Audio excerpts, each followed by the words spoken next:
Hello friends, सभी को नमस्कार। Welcome back to my YouTube channel.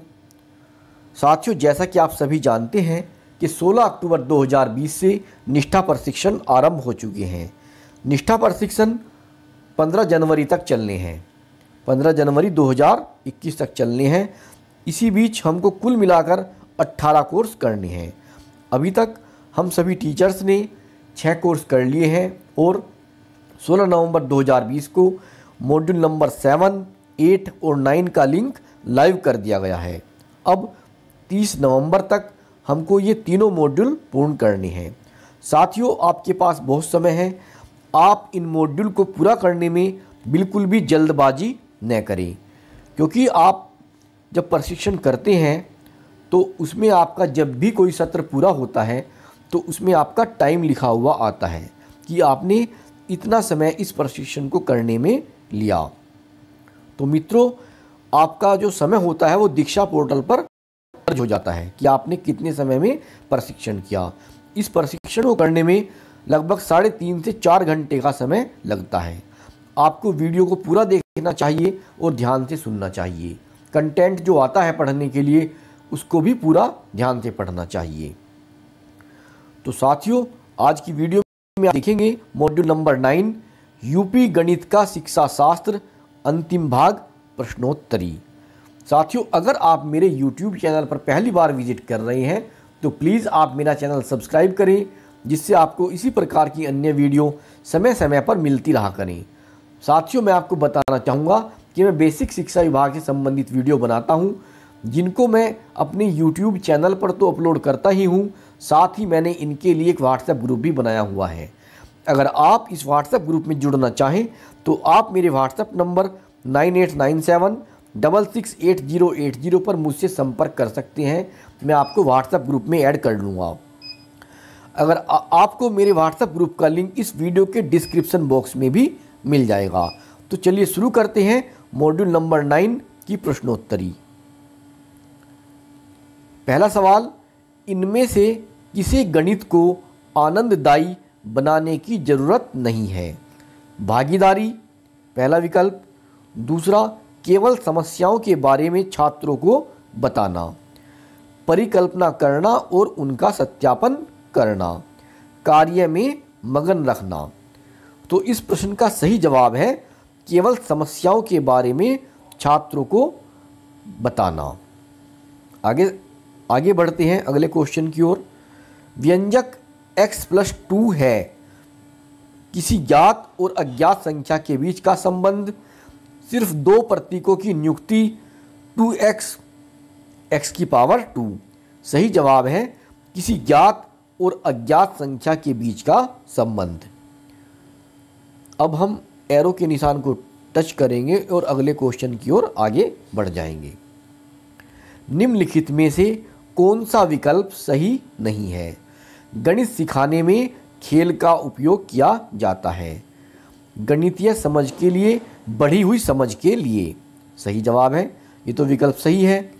गणित के प्रति बेहतर रवैया बनाने के लिए, यह भी सही है। बच्चों की समस्या को सुलझाने की क्षमताओं के विकास के लिए समर्थन, यह भी सही है। बच्चों की ऊर्जा और समय की बर्बादी के लिए, यह विकल्प इसमें सही नहीं है। तो आप विकल्प नंबर 4 को सेलेक्ट करेंगे और अगले क्वेश्चन की ओर अपने कदम बढ़ाएंगे। अगला सवाल है, संदर्भों पर विचार करें। एक पेड़ के नीचे खड़ा एक आदमी अपने बाईं ओर 15 मीटर चलता है और उसी स्थान से एक और व्यक्ति अपने दाईं ओर 20 मीटर की दूरी पर चलता है। अवनी और शुभम 5 मंजिला इमारत की तीसरी मंजिल पर खड़े हैं। अवनी चौथी मंजिल की ओर 15 कदम ऊपर जाती है और शुभम 15 कदम नीचे दूसरी मंजिल की ओर जाता है। सविता ने बैंक से 10,000 रुपये निकाले और रमन्ना ने बैंक में 5,000 रुपये जमा कराए। ऐसी स्थितियां इस अवधारणा को पेश करने के लिए सबसे उपयुक्त हैं। विकल्प हैं चर, पूर्णांक, लाइन, अंश। तो साथियों, आपने गणित तो बच्चों को पढ़ाया ही होगा, मेरे विचार से तो यह सबसे इसका जो विकल्प सही है वो है पूर्णांक। हम पूर्णांक पर टच करेंगे, नंबर 2 विकल्प पूर्णांक है और आगे बढ़ेंगे। इनमें से कौन सा बयान सही नहीं है?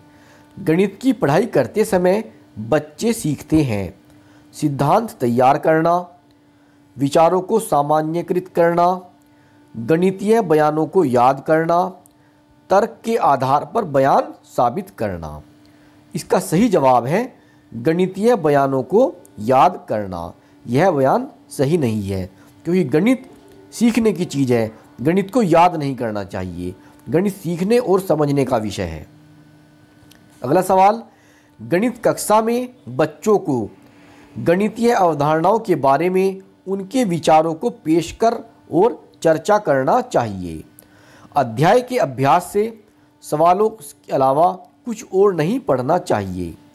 शिक्षक द्वारा दी गई समस्याओं के समाधान को लिखना चाहिए और चुप रहना चाहिए। शिक्षक को कोई सुझाव नहीं देना चाहिए। इस प्रश्न का सही जवाब है गणितीय अवधारणाओं के बारे में उनके विचारों को पेश कर और चर्चा करना चाहिए। अगला प्रश्न, एक प्रासंगिक स्थिति पर काम करते हुए छात्र से उम्मीद है, अध्यापक जोर देता है इसलिए करें, यह सिर्फ मजाक के लिए करें, परीक्षा में लिखने के लिए, इसमें शामिल गणितीय सिद्धांत की पहचान करें। इस प्रश्न का सही जवाब है इसमें शामिल गणितीय सिद्धांत की पहचान करें।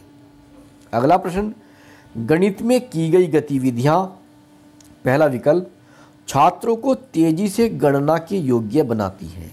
दूसरा, छात्रों को खुशी से गणित की अवधारणाओं को ढूंढने के योग्य बनाती हैं। छात्रों को शारीरिक रूप से तैयार करती हैं। छात्रों को अवधारणाओं को याद रखने में मदद करती हैं। सही जवाब विकल्प नंबर 2। अगला प्रश्न, प्राथमिक स्तर पर गणित सीखने के मूल्यांकन के लिए इस पर ध्यान दिया जाना चाहिए कि बच्चे क्या सीखते हैं, बच्चे कैसे सीखते हैं, बच्चे क्यों सीखते हैं, बच्चे कितना गणित याद कर सकते हैं। इस प्रश्न का सही जवाब है कि बच्चे कैसे सीखते हैं, विकल्प नंबर 2। अगला प्रश्न, गणित यह विकसित करने में मदद नहीं करता, कल्पना, शारीरिक शक्ति, तार्किक विचार, अमूर्त सोच। इस प्रश्न का सही जवाब है शारीरिक शक्ति। आप विकल्प नंबर 2 शारीरिक शक्ति को सिलेक्ट करेंगे और आगे बढ़ेंगे। आपके टोटल क्वेश्चंस हो गए हैं 10 क्वेश्चंस, आंसर 10 क्वेश्चंस, स्किप्ड 0। इसको सबमिट करेंगे तो आप देखेंगे आपका स्कोर आ गया 10/10, यानी कि 10 में से 10। अगर आपका स्कोर कम आता है तो आप इसको रिडू कर सकते हैं और दोबारा भी कर सकते हैं। इसमें लिखा है you can redo the assessment to improve your course.